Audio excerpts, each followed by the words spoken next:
heart and the middle of the way they live. Right. And it will be obviously later supplanted by the temple, but it is always supposed to be the heart of what they do, is the fact that God is dwelling in their midst. Well, no, that's right. It's the heart of their community, and it's also, it's God's dwelling. This is God's living room when he stays with them. Yep. Right? This is where God crashes when he's hanging out with his people. I mean, like, don't you want to know, right, like what it looks like when God shows up on earth? So, so this is profound for all those reasons. And we'll want to make sure we take our time with it, going through this. Without any further ado, then, brother, would you go ahead and open us up with a prayer before we turn to the text? Yeah, let us pray. Heavenly Father, thank you for bringing us here to hear and read your word. Please be with us as we do so. Be with us as we do so. Give us eyes to see and ears to hear, and help us to know and understand more about you and about how you dwell with us, and how that keenly is shown to us, not only in the Old Testament tabernacle, but most especially in your Son. In his name we pray. Amen. Amen. All right. Let's go ahead then. We'll.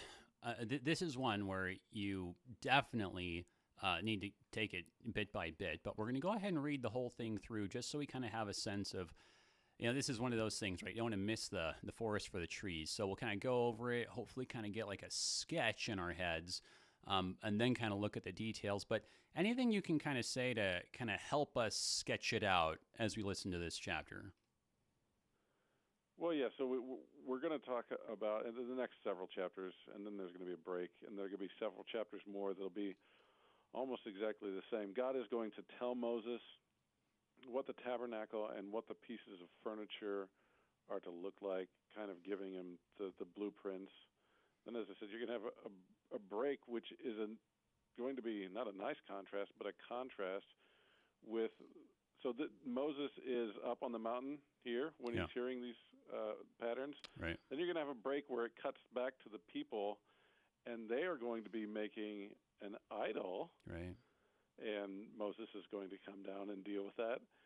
And then after that, you're going to have several chapters where all the patterns and blueprint that God gave Moses in 25 and following, they're going to find a couple craftsmen whom God has gifted in order to make the tabernacle and the pieces of furniture. And as I said, it's going to be mostly a copy of these chapters because it's going to talk about how he made these things exactly like Moses was shown. And then, as we said, this will become the centerpiece of their community and where God says he will dwell with them as they go into the future.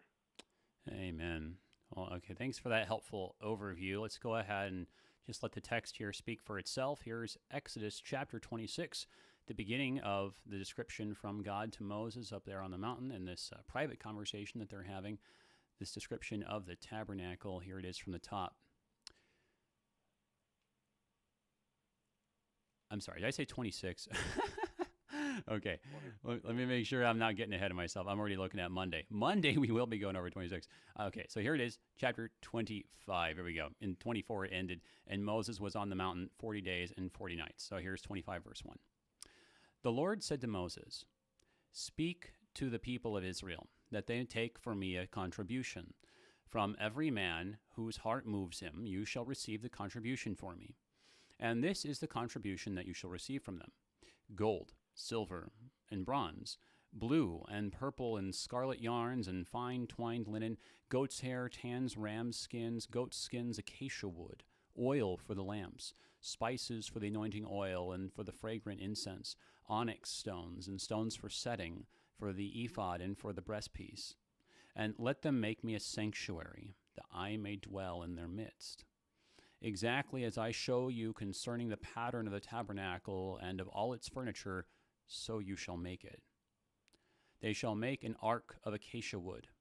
2 cubits and a half shall be its length, 1 cubit and a half its breadth, and 1 cubit and a half its height. You shall overlay it with pure gold. Inside and outside shall you overlay it, and you shall make on it a molding of gold around it. You shall cast 4 gold rings for it, and put them on its 4 feet, 2 rings on the one side of it, and 2 rings on the other side of it. You shall make poles of acacia wood, and overlay them with gold. And you shall put the poles into the rings on the sides of the ark to carry the ark by them. The poles shall remain in the rings of the ark, they shall not be taken from it. And you shall put into the ark the testimony that I shall give you.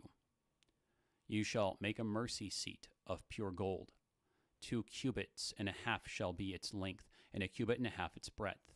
And you shall make 2 cherubim of gold. Of hammered work shall you make them on 2 ends of the mercy seat. Make 1 cherub on the one end and 1 cherub on the other end, and of one piece with the mercy seat shall you make the 2 cherubim on its ends. The cherubim shall spread out their wings above, overshadowing the mercy seat with their wings. Their faces one to another. Toward the mercy seat shall the faces of the cherubim be. And you shall put the mercy seat on top of the ark, and in the ark you shall put the testimony that I shall give you. There I will meet with you. And from above the mercy seat, from between the 2 cherubim that are on the ark of the testimony, I will speak with you about all that I will give you in commandment for the people of Israel. You shall make a table of acacia wood. 2 cubits shall be its length, and 1 cubit its breadth, and 1 cubit and a half its height. You shall overlay it with pure gold, and make a molding of gold around it. And you shall make a rim around it 1 handbreadth wide, and a molding of gold around the rim. And you shall make for it 4 rings of gold, and fasten the 4 rings to the 4 corners at its 4 legs. Close to the frame the rings shall lie as holders for the poles to carry the table. You shall make the poles of acacia wood, and overlay them with gold, and the table shall be carried with these. And you shall make its plates and dishes for incense, and its flagons and bowls with which to pour drink offerings. You shall make them of pure gold. And you shall set the bread of the presence on the table before me regularly. You shall make a lampstand of pure gold. The lampstand shall be made of hammered work. Its base, its stem, its cups, its calyxes, and its flowers shall be of one piece with it. And there shall be 6 branches going out of its sides, 3 branches of the lampstand out of one side of it, and 3 branches of the lampstand on the other side of it, 3 cups made like almond blossoms, each with calyx and flower on one branch, and 3 cups made like almond blossoms, each with calyx and flower on the other branch. So for the 6 branches going out of the lampstand. And on the lampstand itself there shall be 4 cups made like almond blossoms, with their calyxes and flowers, and a calyx of one piece with it under each pair of the 6 branches going out from the lampstand. Their calyxes and their branches shall be one piece with it, the whole of it a single piece of hammered work of pure gold. You shall make 7 lamps for it, and the lamps shall be set up so as to give light on the space in front of it. Its tongs and their trays shall be of pure gold. It shall be made with all these utensils out of a talent of pure gold. And see that you make them after the pattern for them, which is being shown you on the mountain.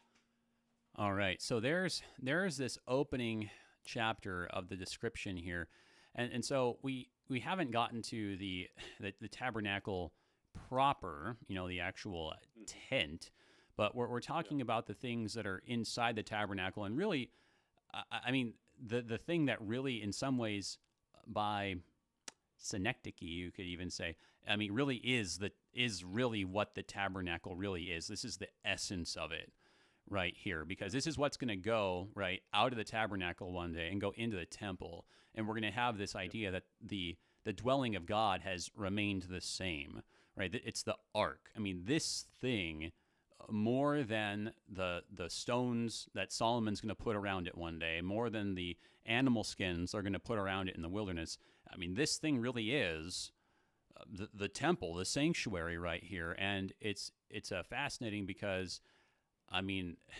no expense is spared here, right? I mean, everything is just pure gold, and kind of what hit me actually as I was going over this time was, the only exception to like this most holy stuff being made of pure gold is the stuff that had to be carried, because if it had been made of solid gold, like the whole thing, that would have been a little bit, heavy, with those poles, right? And so, okay, for the stuff that you have to carry, okay, we can use acacia wood on the inside, right? But again, we're like using like a very fine wood, one that's light, but one that's a high quality one, and it gets overlaid with pure gold. So I mean, it's just the most valuable stuff, as valuable as they can possibly make it. That's what they're doing. Yes. Yes, and I think this is reflected also in the other visions that people have of heaven too. Whether you think of John from Revelation, or you think of Isaiah or Ezekiel, some of the other prophets, when they see heaven, I mean, in Revelation especially, you just have him listing off all sorts of gemstones. You have him listing off streets of gold. Yeah. You have all of these fine things listed there, and this in miniature is, I think, exactly that. It's gold, silver, bronze, these purple, scarlet yarns, and the special stones for the setting and the ephod and the breastplate.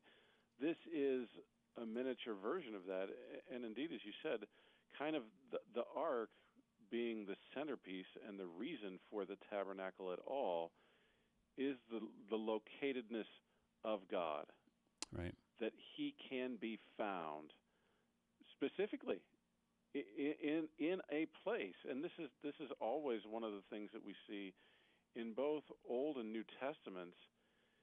It is the fact that God manifests Himself here, so even physically at times, even with of course, the cloud and the pillar. But it's not that our God is far off and away, and we have to find a way to go to heaven to kind of get His attention. Right. He makes Himself available here on earth, and I mean, this is exactly why He tells.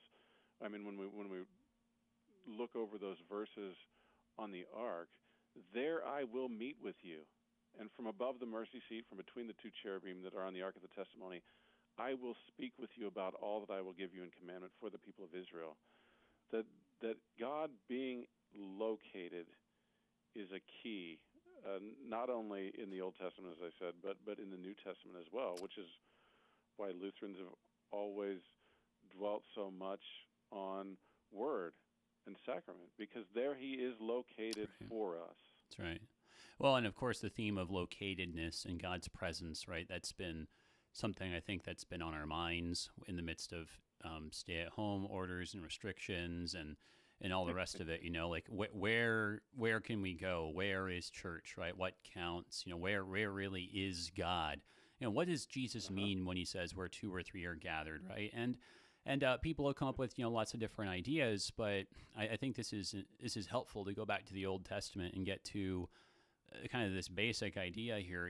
God is present here where His people are gathered as one. And isn't that interesting how that idea of unity is what you see even in the instructions, right? Like they cannot make this like out of multiple pieces. They're not supposed to be like, okay, well, here's, one of the flowers, I made this one, and then we'll just kind of glue it all together. This is this isn't like IKEA, where I gotta say I was kind of having like IKEA flashbacks as I was reading this. But like this isn't like IKEA where you get the boxes, all the pieces, and you get those little wooden pegs, and then those little funky. I really do like those though. The things that you like turn to tighten the screws into each other, right? As clever as all that is, that's not what we're doing here. These are all just one piece, because this is all a picture. It's a picture of God, who is one, who wants His people to be one. And I mean, and there's so much significance like that. And as you said, it's about His presence. And so the two things, right, that have acacia wood in them are the two things that are going to be carried. Why? Because, think about it, right? Like, I don't know, this probably just says something about myself, but like if I'm thinking of like a royal entrance, I'm probably thinking of that the original animated Disney Aladdin movie, right? And he's like waltzing into Agrabah, right? I mean, you don't the king is not walking, right? I mean, you carry him. You carry him up literally, and so that's what they're doing. I mean, they're carrying their king who is present. That's why they're making this table for the bread of presence and the Ark of the Covenant like this, because he's there. Yeah, yeah, no, absolutely. And as you said, this is why this section is boring in the details about how to make it, but the fact that it is being made is for a supremely important purpose. It is for the presence of God. Well, let's talk about some of these details here. So let's go back to the beginning of the chapter here. So the first bit is about this contribution. I don't want to skip over this, but we do want to look at like some of the details that are kind of harder to appreciate, especially when you get numbers and measurements. But thing that struck me, right? I mean, think of that in verse 2. In the middle of verse 2, from every man whose heart moves him, you shall receive the contribution for me. I mean, isn't that something? Like, again, we keep seeing this every chapter. Like, God is not legalistic in the Old Testament. He's not. And we totally have invented this myth that, like, that God, well, with the Israelites, everything was super legalistic. And he's not. Like, here it is. He's like, you know what? Whatever, however you're moved, however the Spirit moves you guys, just contribute freely from your own heart. I mean, like when Paul says this stuff to the churches that he works with, he's getting it from Moses. Yeah.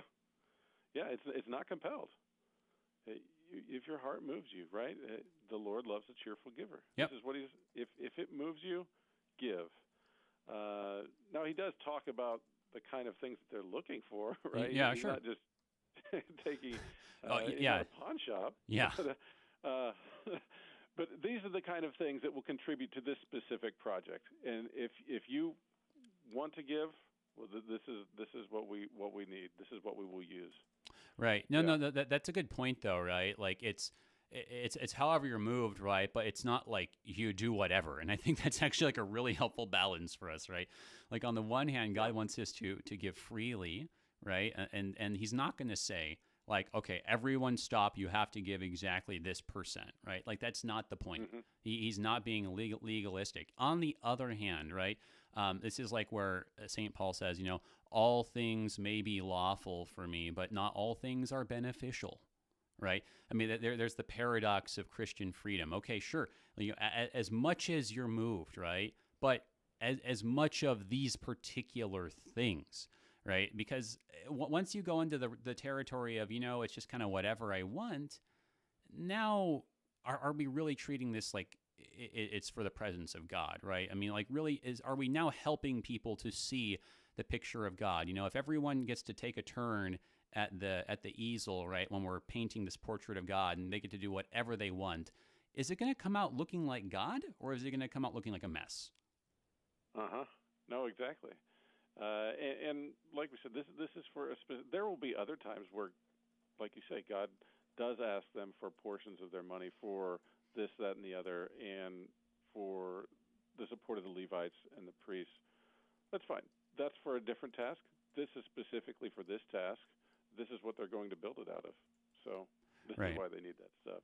Right. And I think, too, the contributions, as I said, once you get there later, so this is Moses on the mountain. Once you get to chapter 32 and you see what the people are doing, they're going to be contributing their gold to an entirely different purpose, and it will not go well for them, and it will not please God. Yeah, no, that's right. That's a good point, actually, because someone might say, like, my goodness, like here they are in the wilderness, and it's not like they're wealthy people. Why is he asking for all this, right? And I think some people even object to this even today. That they say, like, well, hang on a second, like, why should we be giving all this money to just make a pretty building? Shouldn't we be helping the poor? Well, I think Judas said something like that, but sidebar. But I mean, seriously, it's a good question, though. It really is actually a good question if you're asking it seriously and sincerely. And I think that you kind of like are hitting it on the head there. That wasn't something that had actually occurred to me, but like the thing is, God gave them all this stuff, right? They had plundered the Egyptians. There they are in the wilderness, wandering around with all this gold and silver. It's not really particularly useful out there in the wilderness, but they have it. No. And the fact is, when God blesses you with like all this stuff, if God blesses you with wealth and abundance, well, if you don't use it for Him, you're going to find something else to use it for. And I thank you, because that's something you helped me connect the dots on right there. But we got to take our break. But everybody, hang on. We're looking at Exodus 25 here on Thy Strong Word. We'll be right back.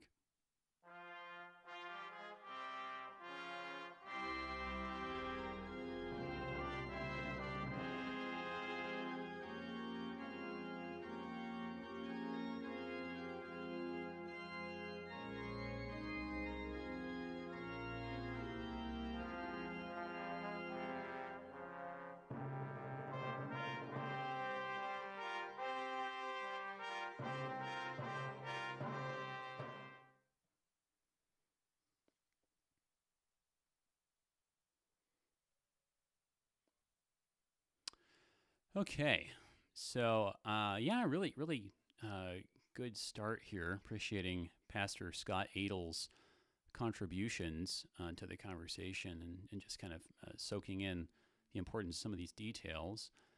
This is hey, here we go. Here's a question. Thanks, Paul.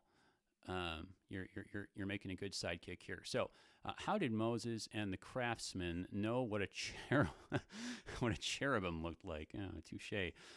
Were they waiters during the meal in chapter 24? Oh. Does 25:40 give us a clue? What does that verse mean? God gave them visual blueprints too. Very good questions. Yeah, these are the kinds of questions we ought to be asking. Yeah. Did they know what a cherubim looked like? Yeah.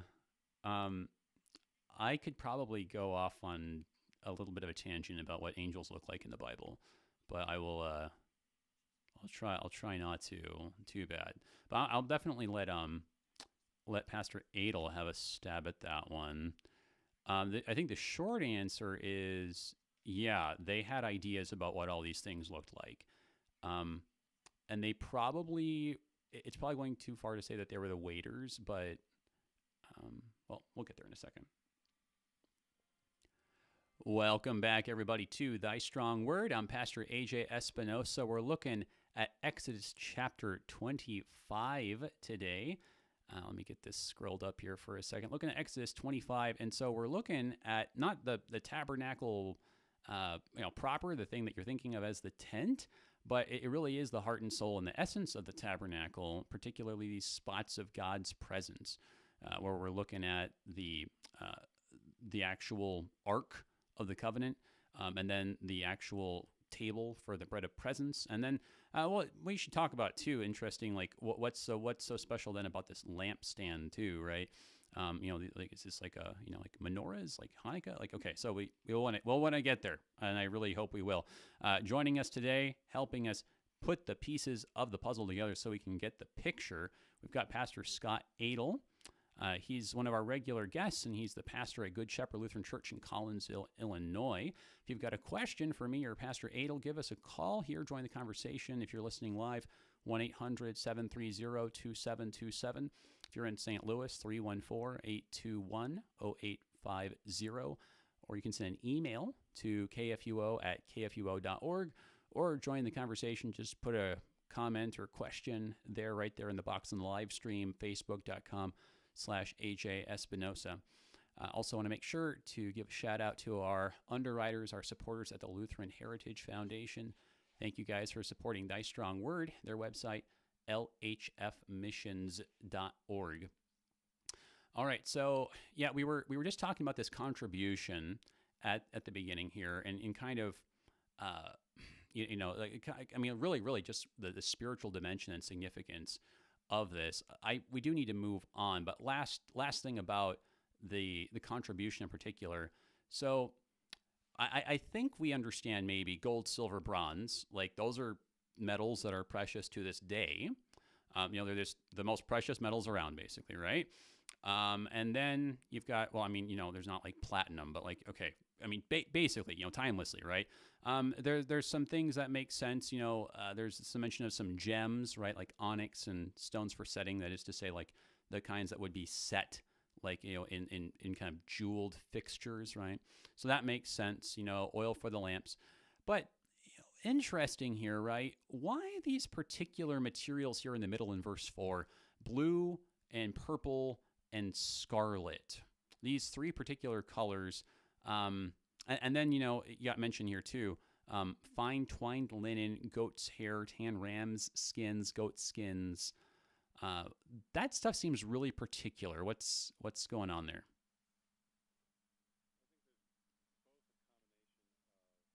The blue, purple, scarlet, as far as I can tell from the sources I've read, these are expensive dyes for people to get, and so quite often this is used for royalty.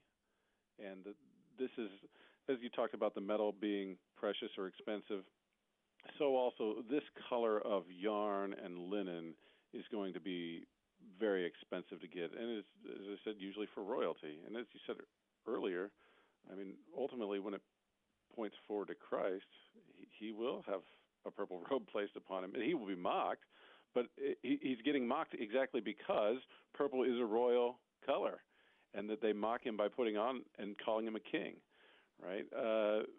But the goat's hair and the ram skins and the goat skins, I take this to be more the outside covering and waterproofing, Yep. or whatever is going to go around the outside. Yeah, no, I think so. I think that like acacia wood being like a good like light wood that they're actually going to be able to get these strong Kohathites, right, to actually be able to like lift up, right. There's some things that are here that's practical, right, and so some of these things are going to just waterproof and be protecting and things like that. As far as I'm aware, I think scarlet in some ways is actually kind of a little bit of a practical color, because I think red has traditionally been always one of the easiest colors to do, for reasons like rust, blood, right? So some of these are practical, but some of them on the other end of the spectrum are just, like you were saying, it's because they're just the most precious things you could come up with. And just stop and think about it, trying to find a way, if you're in the wilderness, to, especially in ancient times, to dye something purple or blue. That doesn't seem easy when you stop and think about it.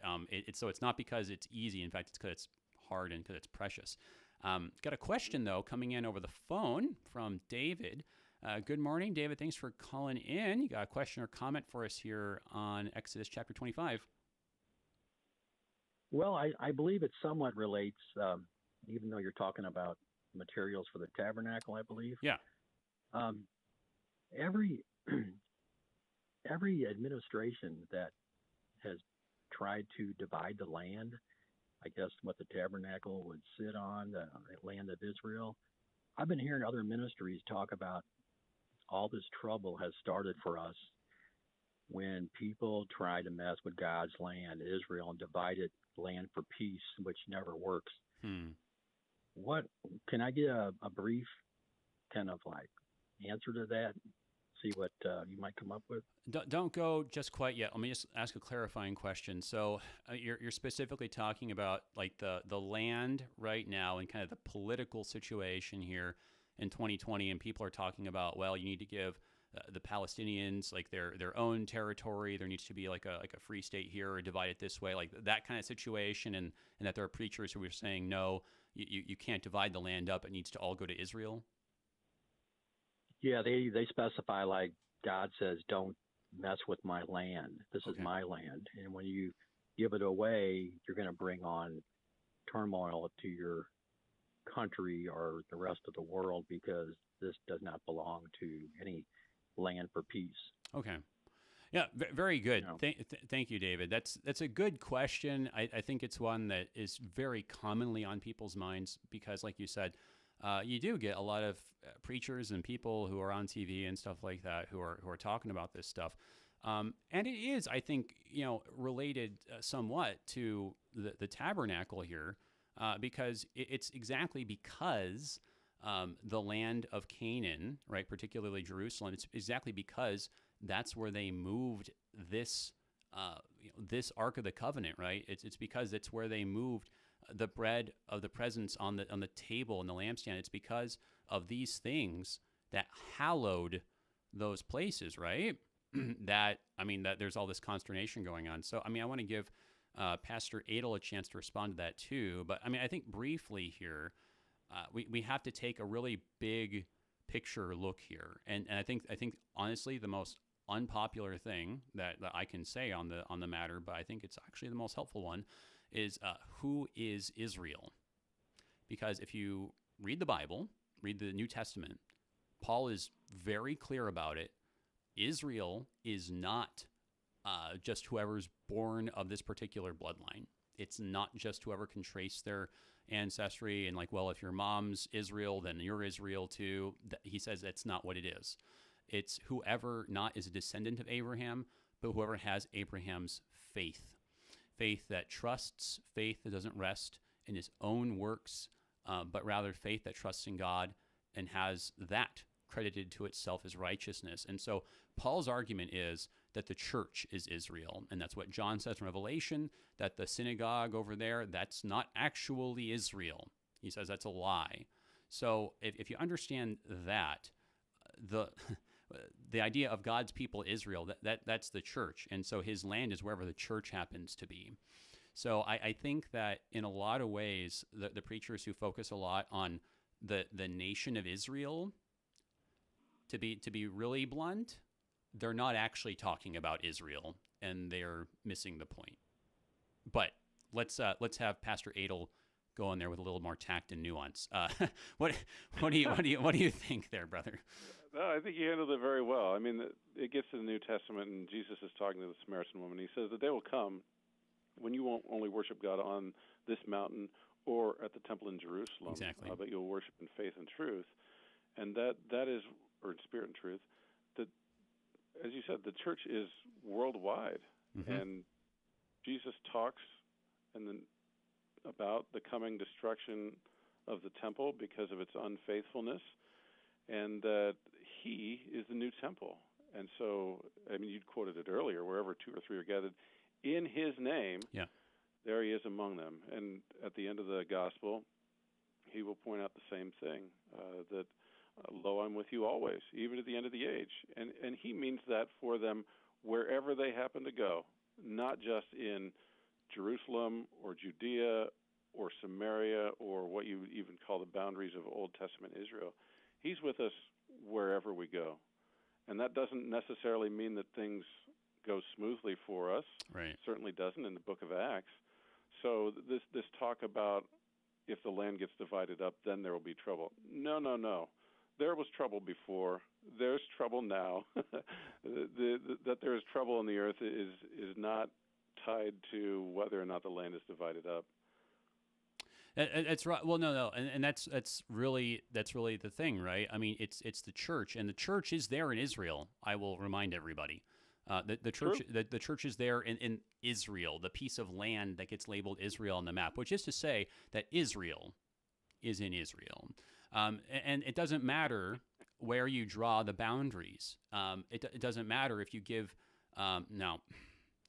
For the purposes that we are discussing, okay, it's a very important question how you actually draw these borders, because a lot of people's lives and their children depend on how we answer this question, and the question of whether or not bloodshed and violence is going to continue for generations to come hinges on this. Okay, so don't misunderstand; it's an important question.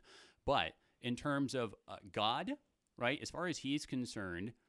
What does God himself say about it in Psalm 24? The earth is the Lord's and everything in it, the fullness thereof. And that's what Paul quotes in 1 Corinthians chapter 10. The whole thing is God's land. And so from his perspective, hey, look, my people Israel has done it. They have gone, and in some ways we have fulfilled the beatitude that the meek shall inherit the earth. His meek Israel, which is the church, has gone out into the whole, just to the furthest reaches of the earth, and claimed it in the name of Christ. There are crosses lifted up in every nation under heaven. So, I think that when you have this kind of perspective, you see, okay, so the whole thing going on with geopolitical Israel, it is that's just a political question. It's an important political question because people are affected by it, but from God's perspective, things look very differently. Yeah. So thank you for that question here, and I do think it gets back to us too, because again, this is a picture, right? I mean that's kind of the language that God uses there. That there at the end it says there in verse 40, and see that you make them after the pattern for them, which is being shown you on the mountain. Not that God was there with like a PowerPoint or something like that, but that he's showing them, he's giving them a picture, a pattern through these words here.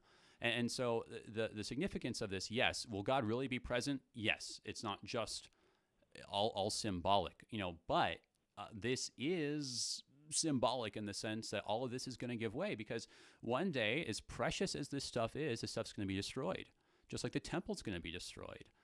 This stuff is going to be lost. Don't go looking for the Ark of the Covenant and the Ten Commandments. I'll tell you right now, I know where they are. They're destroyed. They're it's a pile of rubble and dust, because that was part of God's judgment. Because the true Ark of the Covenant and the true table of the bread of presence and the true light which gives light to the world, the true temple, is Jesus Christ. Yeah, and this is a main part of the middle of the letter to the Hebrews, is that this tabernacle and later the temple, those are made with hands, but Christ enters the real, eternal, lasting one, not made with hands, to offer his blood and to be our high priest. And as you said, the one who provides us with bread, the one who gives us light, and the one who covers our sins, that these are modeled after that. Exactly. Yeah, that's right. This is a picture that's pointing towards the true heavenly reality. And maybe this is a good transition, actually. So kind of going back to this idea of heaven, the instructions are rather heavenly, right? Everything's made of pure gold, which sounds a lot like you mentioned, John's, the apocalypse given to John, the revelation given to John, his vision, right? The streets are made of gold, right? The dirtiest part of the city, right? It's made of pure gold. Yeah. So that idea that like even the dirty things, the things that we think of as unclean are made clean and precious, right? You have this very beautiful, beautiful image, and it's heavenly, particularly. With regard to, if we skip down just a little bit, I do want to talk about the dimensions slightly, but it talks about cherubim.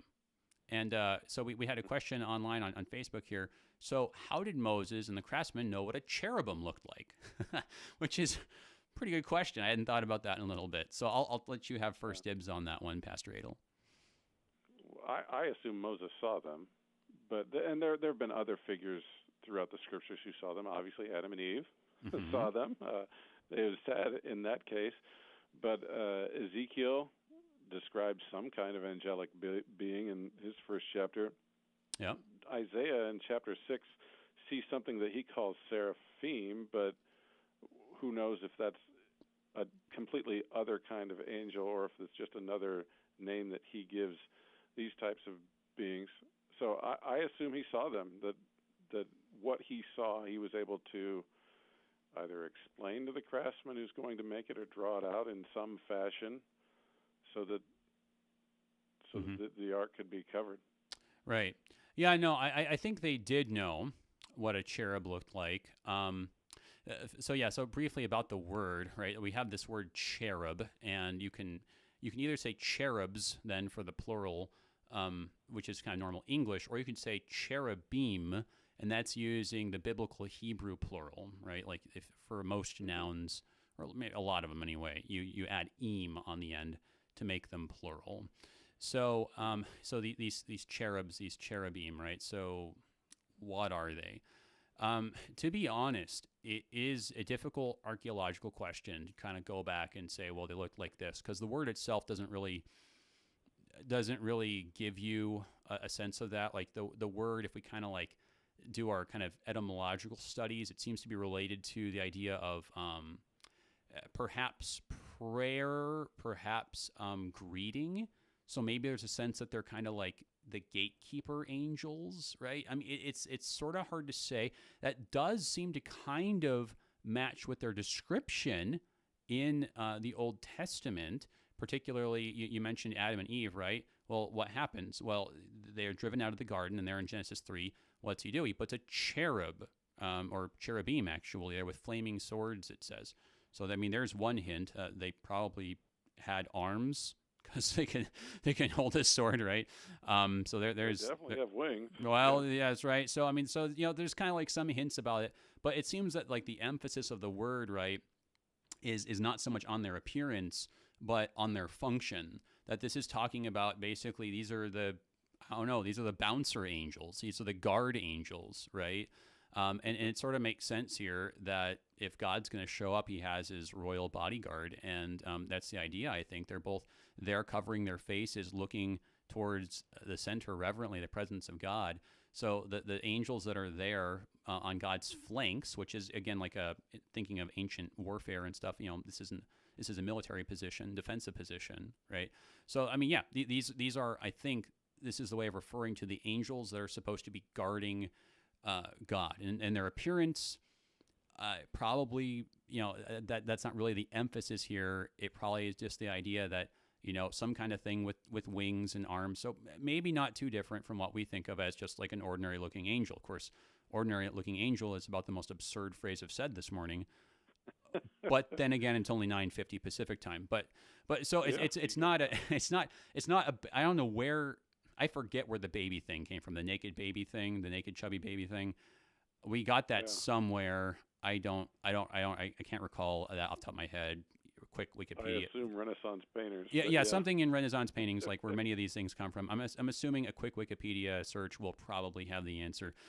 There are other kinds of angels, like seraphim that you mentioned, where the word does seem to kind of refer to their attributes a little bit. Like, I mean, the word does refer to serpents, and particularly venomous ones that can leap up at you. So there actually are some moments in Scripture where seraphim are kind of talked about actually in kind of dragon serpentine-ish terms, but cherubim anyway. It's they're bodyguards, they're guards, they're doorkeepers. This is highlighting the reverence that you have in the presence of God. Yep. So, but I mean, it also goes. We talked earlier about the main thing being here the presence of God. Yeah.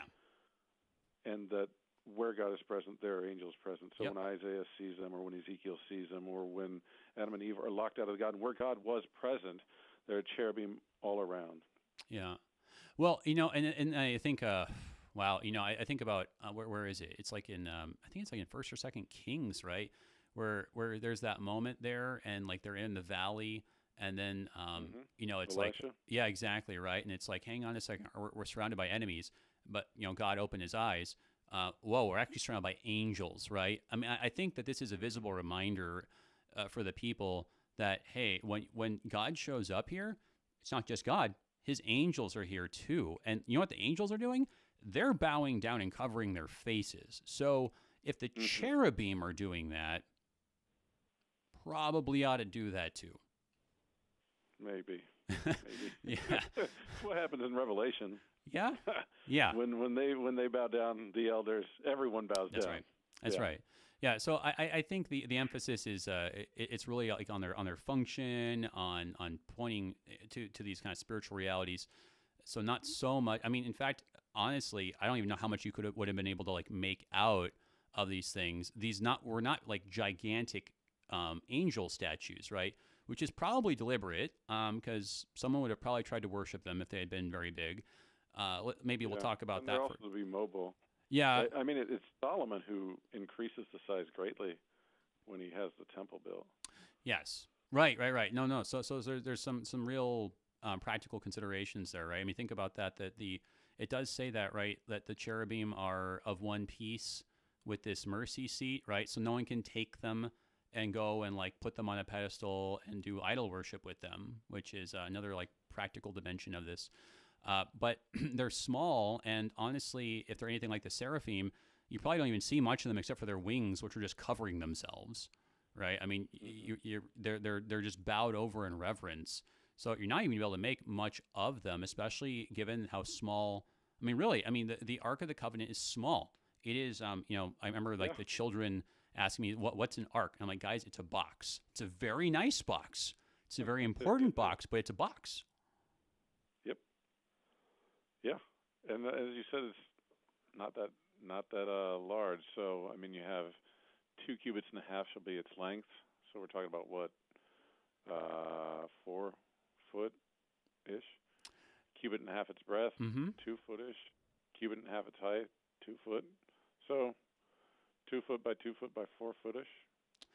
Yeah. No, like I didn't anticipate trying to like actually multiply it out, but okay, let's rise to the challenge here. A cubit is a foot and a half, right? It's like it's the part that's basically like your elbow to your hand, right? So it's like foot and a half. So 2 cubits, if it's a foot and a half each, it's like 3 feet, right? And then a half is, oh gosh, 3/4 of a 9 foot. inches. So 3 3/4 feet. But you think about that. It's basically a suitcase.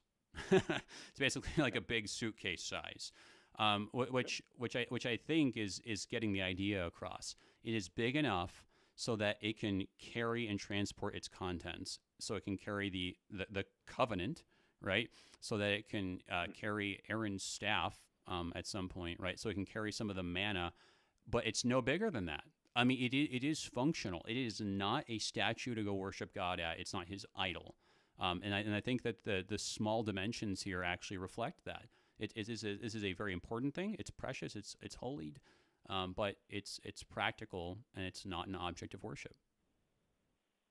Correct. I don't even know how many people would have actually seen it other than the high priest. That's true. Later on, when you talk about the tabernacle and how it gets used, obviously the ark is going to be in the Holy of Holies. Yeah. And one person's going to go in there once a year. Yeah, that's right. It's just not many people are going to see this.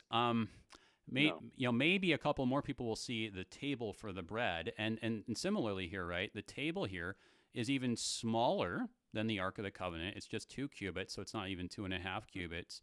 It's just a cubit in its breadth, right? So it's smaller. Why? Because it's just big enough to hold the bread on top, and no bigger.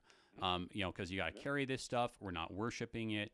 But what is the function here of this table that has all this like plates and drinkware and bread on it?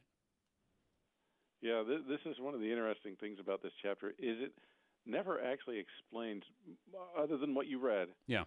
It never actually explains the significance of the table, the lampstand. The altar of incense, I guess, has incense. But some of these things, the significance is not that much explained. Other than with a lampstand, obviously it's going to be providing light. There's not electric lights. They need some way to see. The lampstand will provide light. The table of the showbread has 12 cakes of bread on it that are to be made daily and that the priests can eat. I don't know. When you read about this, as I said, it's kind of speculative. What does this mean? There are ultimately going to be 6 pieces of furniture: the ark, the table, the lampstand, and then you got the 2 other altars and the laver, something like that. But 3, I guess you could maybe say, is God's presence, his, I don't know if you want to say gifts to us, being light, food, his presence. 3, on the other hand, have to do with our approach to him through sacrifice, through incense, and through washings. I don't know. That's how you want to break it down. Yeah, it's interesting. You're right. Like, it doesn't go into a lot of like the significance. It's very much just a picture, and I think that God's letting us grasp it a little bit intuitively at this point, and kind of the fuller meaning will be revealed. I think that really briefly, an interesting thing is how this lampstand is meant to look like a tree, right? It's meant to look like a blossoming, flowering tree. And an almond tree, yeah. Yeah, and when we take the fact that we've got cherubim there, right, I think this is taking us back to the Garden of Eden, that this is, as you were saying, this is kind of the best way we could in that circumstance, that ancient context, to be a little picture of what heaven looks like. And what's heaven? It's the Garden of Eden. Not to say it's the place where it's like permanent vacation land, but it's the place where man dwells with God, which is the definition of Jesus Christ, the incarnate God-man, Emmanuel. So there's the picture. Thanks for helping us break it down today. Yeah, good to be here. Looking forward to having you on soon, brother. Thanks, everybody. That was Pastor Scott Adel at Good Shepherd, Collinsville in Illinois. I'm Pastor AJ Espinosa. Till next time, everybody, peace. You've been listening to Thy Strong Word, produced by the Lutheran Church Missouri Synod Office of National Mission in cooperation with Worldwide KFUO, the official broadcast ministry of the LCMS. Your support is vital for this program to continue. You can make a gift safe, secure, and easily online at kfuo.org. Thank you for listening and supporting Thy Strong Word.